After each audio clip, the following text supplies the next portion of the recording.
Puji Tuhan, saudara-saudari, kita kembali memasuki sidang penggenapan gereja di Surabaya, kelas penggembalaan, dan kita memasuki bahan penggembalaan volume yang ketiga, percaya dan taat. Sebentar lagi kita akan bersama-sama memasuki pelajaran keempat dengan judul Mengapa Kaum Beriman Harus Menderita. Mari saudara-saudari kita persiapkan hati kita bersama-sama berdoa. Tuhan Yesus, oh Tuhan Yesus, Tuhan terima kasih Kau adalah Allah kami yang hidup, Allah yang memperhatikan setiap kebutuhan kami. Tuhan Yesus, biarlah pengenalan kami akan Kau semakin maju. Tidak hanya mengenal Engkau adalah Allah yang hidup, tetapi juga mengenal Engkau Allah kebangkitan. Oh Allah yang membawa kami melewati kematian, sehingga ciptaan lama kami disingkirkan, manusia lama kami disingkirkan. Oh sehingga kami mengalami hayat bangkit, mengalami Engkau hidup di dalam kami dengan unsur-unsurmu yang baru di dalam kami. Terima kasih Tuhan. Pimpin kelas kami, pimpin penggenapan kami, bahwa kami memasuki penggembalaan yang dari surga. Penggembalaan yang kudus, penggembalaan yang indah, karena Kau sendiri yang menggembalakan kami. Terima kasih Tuhan. Amin. Baik, saudara-saudari, pelajaran keempat memiliki judul topik yaitu mengapa kaum beriman harus menderita. Ini menjadi pertanyaan umum dan semoga pelajaran keempat ini bisa digunakan untuk kita merawat ya, home meeting one by one. Mungkin ada sanak keluarga, teman yang membutuhkan penjelasan mengapa manusia harus mengalami penderitaan. Dan terkhusus kita sebagai kaum beriman, mengapa harus menderita? Baik, dasar ayat Alkitab saudara-saudari, mari kita baca bersama-sama di dalam 2 Korintus pasal 4 ayat 16 dan 17.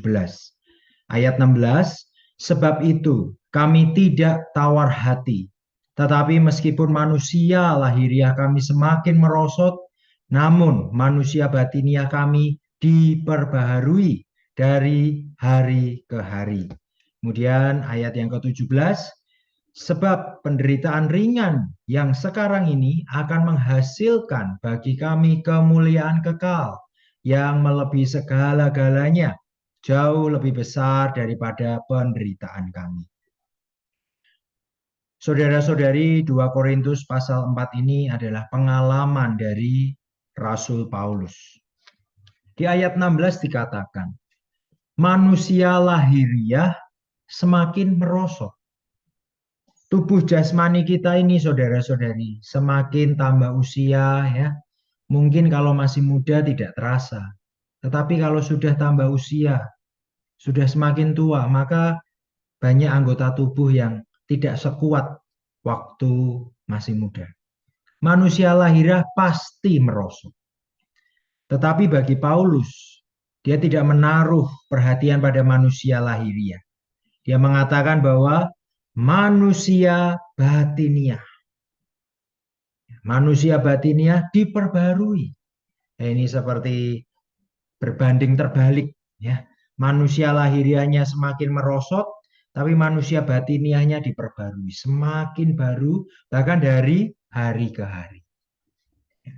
Inilah sikap Paulus. Mengapa Paulus bisa mengatakan demikian? Sehingga dia tidak tawar hati, sehingga dia tidak putus asa terhadap manusia lahiriah yang semakin merosot. Saudara-saudari, pengalaman setiap orang yang diselamatkan memberikan setidaknya beberapa bukti bahwa Allah adalah Allah yang hidup. Kita percaya kepada Yesus karena Yesus adalah juru selamat kita. Walaupun dia mati di atas kayu salib, tetapi dia bangkit dan dia hidup. Tetapi saudara-saudari, secara korporatif, secara pengalaman kita, Hanya sedikit orang yang diselamatkan menyadari bahwa Allah yang tinggal di dalam mereka adalah Allah kebangkitan. Ya, saya tahu Allah hidup. Ya, saya tahu Allah mengatur segala sesuatu. Tetapi khasiat kebangkitan, kuasa kebangkitan, tidak semua orang menyadari hal ini, mengalami hal ini. Saudara-saudari, jika perbedaan antara Allah yang hidup dan Allah kebangkitan ini tidak jelas bagi kita, maka akan banyak masalah muncul dalam pengalaman kita ketika kita berusaha untuk maju. Apa maksudnya? Allah yang hidup adalah sesuatu yang terpisah. Allah ya Allah. Saya hidup ya saya hidup. Tetapi Allah kebangkitan berarti adalah Allah yang berkhasiat. Allah yang berkuasa. Dan apakah kita mengalami kuasa ini? Jika kita mengalami kebangkitan ini, maka pengalaman kita, kerohanian kita akan semakin maju. Tidak hanya mengenal bahwa Allah adalah Allah yang hidup, Allah yang berkuasa, Allah yang mengatur segala sesuatu, tetapi dia juga harus menjadi Allah yang bangkit, membangkitkan kita. Nah, inilah menjadi uh, permasalahan, ya. Inilah yang menjadi juga titik yang perlu kita pelajari sama-sama, yang kita perlu garis bawahi sama-sama. Apakah Allah di atas kita hanya Allah yang hidup atau Allah yang bangkit? Saudara-saudari, berbicara Allah yang hidup dan juga Allah yang bangkit. Ya. Alkitab mewahyukan bahwa ada dua ciptaan. Ciptaan yang lama dan ciptaan yang baru. Apa perbedaan dari kedua ciptaan ini? Semuanya ciptaan Allah, semuanya dari Allah. Ya. Tetapi ada perbedaan. Ciptaan lama itu sifat ilahi tidak tinggal di dalamnya. Ya, jadi hanya menjadi satu ciptaan yang tanpa sifat ilahi. Itulah sebabnya ciptaan lama ini ya mengemban kata lama, mengandung unsur lama, yaitu menjadi lama atau saya bisa katakan usang. Manusia lama, manusia usang itu tidak ada sifat ilahi. Tetapi di mana ada Allah selalu ada kebaruan. Jadi manusia baru adalah manusia yang menerima Allah. Ciptaan baru adalah ciptaan yang menerima sifat ilahi, menerima Allah sebagai isinya. Jadi sangat jelas di sini perbedaan dari ciptaan lama, ya, diciptakan oleh Allah tetapi tanpa sifat ilahi. Dan ciptaan baru diciptakan Allah dan di dalamnya ada unsur ilahi, sifat ilahi. Saudara-saudari, bagaimana ciptaan lama yang tanpa Allah ini bisa diubah menjadi ciptaan baru? Kita tahu bersama bahwa Allah datang kepada manusia. Yohanes 10 ayat 10. Aku datang supaya mereka mempunyai hidup, mempunyai sifat ilahiku, memiliki hayatku, dan memilikinya di dalam kelimpahan. Saudara-saudari, sifat ilahi dibawakan oleh Kristus. Ketika dia datang, ya, dia menjadi manusia, menempuh penghidupan, keinsanian, dan dia mati di atas kayu salib. Dia melewati semua proses ini, bangkit, dan akhirnya terimalah Roh Kudus. Inilah penolong lain. Berbicara penolong lain sebenarnya dia adalah dirinya sendiri. Dia yang akan menjadi penolong itu. Murid-murid waktu Pentakosta menerima roh itu, yang adalah Allah yang telah melalui proses, Allah yang lengkap. Karena itu saudara-saudari, jika Anda hanya mengenal Allah yang hidup, Allah yang separuh, pengetahuan Anda akan terlalu objektif. Allah akan menjadi Allah dan Anda akan menjadi Allah. Kalau kita tidak mengalami Dia sebagai Allah yang bangkit, Dia Allah yang hidup, ya memang Dia hidup, Yesus. Tetapi kalau kita tidak menerima Allah yang bangkit, menerima Roh Kudus, menerima Roh itu, saudara-saudari, pengenalan kita akan objektif. Ya, pengenalan yang hanya pengetahuan saja. Saudara-saudari, kita perlu mengenal Allah kebangkitan. Dan hanya melalui kematianlah Dia dapat membukakan jalan bagi dirinya ke dalam hayat Anda. Maksudnya apa, saudara-saudari? Langkah pertama, kita harus menerima Tuhan. Percaya Tuhan dan dibaptis. Dibaptis artinya kita dikubur di dalam air kematian dan kemudian dibangkitkan. Kita menerima Tuhan. Tapi di satu sisi, selanjutnya setelah kita percaya Tuhan dan dibaptis, kita harus mengalami bagaimana manusia lama kita juga dimatikan. Perbuatan daging kita dimatikan. Melalui perbuatan-perbuatan daging yang dimatikan inilah baru Allah sebagai Sang Kebangkitan dan hidup akan masuk ke dalam kita. Akan menyalurkan hayatnya di atas kita. Saudara-saudari, jika manusia lama kita yang hidup, kita hidup dengan tabiat kita, hidup dengan sifat kita, tanpa membiarkan Allah bekerja di atas kita, ya kita akan terus menjadi manusia lama. Itu perlu Tuhan bereskan, tanggulangi hal-hal yang kau tidak berkenan. Baru pekerjaan salib Kristus yang mematikan, akan menyingkirkan manusia lama, dan rohnya yang memberi hidup akan menyalurkan sifat ilahi yang menjadikan kita manusia ciptaan baru. Saudara-saudari, untuk mengalami kematian, pekerjaan salib, kita pasti menderita. Kita pasti tidak rela, sulit. Itulah saudara-saudari, tujuan utama penderitaan. Tuhan memang hidup, berdaulat di atas segala sesuatu. Tetapi kalau kita tidak mengalami penderitaan untuk mematikan manusia lama kita, maka kita tidak akan pernah mengalami Allah kebangkitan. Dan kita tidak akan pernah mengenal Allah dengan lebih maju, dengan lebih banyak.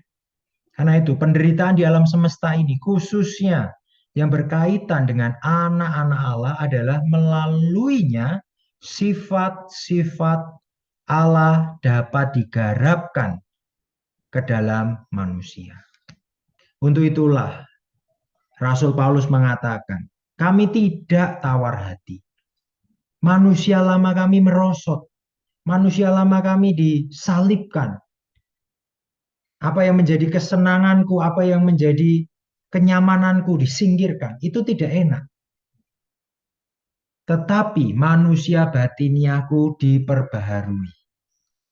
Sifat Allah digarapkan. Allah bertambah di dalam kita. Inilah tujuan utama penderitaan, saudara-saudari. Masakah kita lebih hebat dari Paulus? Ya. Oh, saya tidak usah penderitaan, Kristus sudah banyak tergarap di atas saya. Apakah kita mengatakan demikian?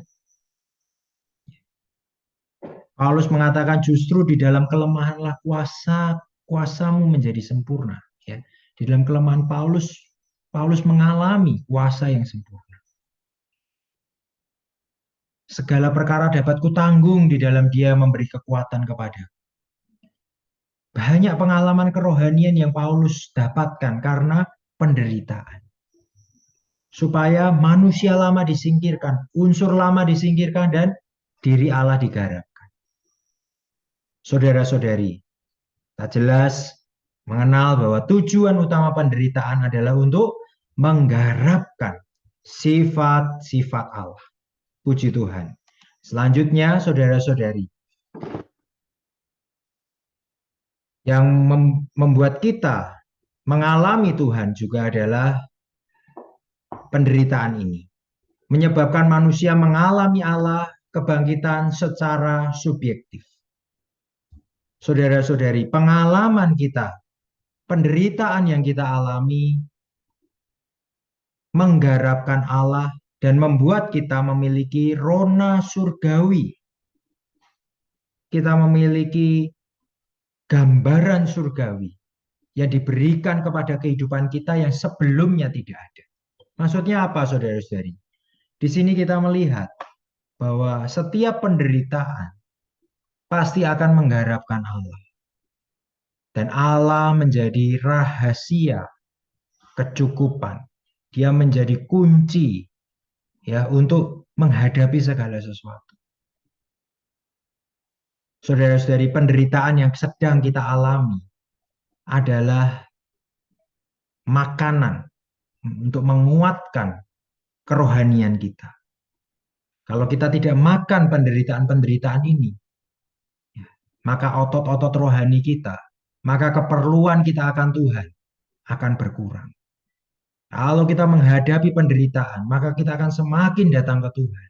Kita akan semakin mengalami ya, pemeliharaan surgawi, penjagaan surgawi di atas kehidupan kita. Saudara-saudari, untuk itulah mengapa harus ada penderitaan. Jika kita menjadi orang beriman, jika kita mengikut Tuhan menghadapi satu permasalahan, kita perlu datang kepada Tuhan. Tuhan, garapkan dirimu lebih banyak. Tuhan, aku perlu Engkau lebih banyak. Tuhan Yesus, kiranya penderitaan ini membawa aku mengenal Engkau lebih lagi, lebih subjektif. Tidak lagi seperti yang dikatakan Ayub. Tidak lagi dari kata orang, tetapi mataku sendiri melihat Engkau. Amin. Saudara-saudari, mari kita merespon firman ini, ya, berita ini dengan bersama-sama berkidung. Kidung nomor 282, kidung ini diciptakan oleh M.E. Barber. Damba bersekutu dengan Tuhan. Amin.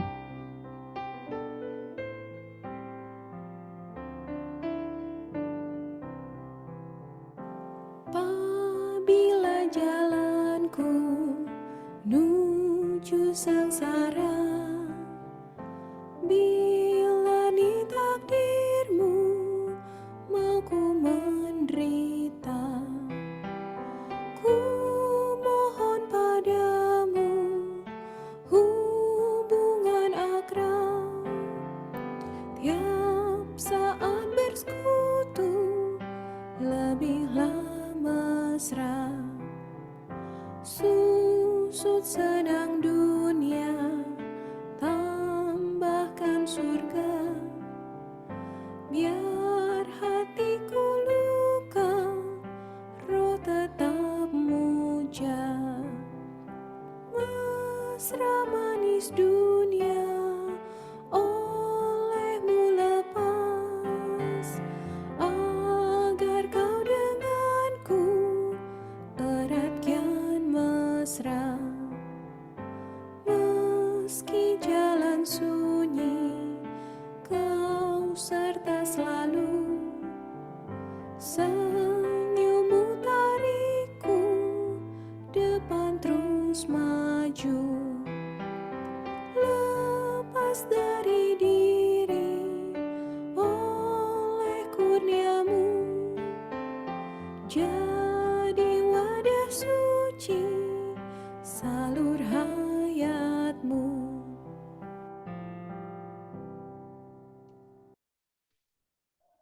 Puji Tuhan, saudara-saudari, semoga kidung ini menguatkan kita. Kita perlu mencari perkenan Tuhan. Senyummu tarikku, depan terus maju. Lepas dari diri manusia lama oleh kurniamu. Jadi wadah suci menampung sifat ilahi untuk menyalurkan hayatmu. Amin. Mari saudara-saudari kita bersatu di dalam doa. Kita merespon firman Tuhan ini dengan berdoa. Oh Tuhan Yesus, terima kasih. Kiranya hari demi hari kami mengalami Engkau. Hari demi hari kami bisa mengalami Allah Sang Kebangkitan. Garapkan dirimu lebih banyak. Kiranya di atas setiap penderitaan yang kami jumpai. Oh Tuhan, Kau hadir sama menjinjing. Oh Tuhan Yesus, kami percaya Tuhan, oh pengenalan kami akan Engkau juga akan semakin dibawa maju. Oh Tuhan Yesus, terima kasih Tuhan. Amin. Puji Tuhan, saudara-saudari, Tuhan Yesus memberkati.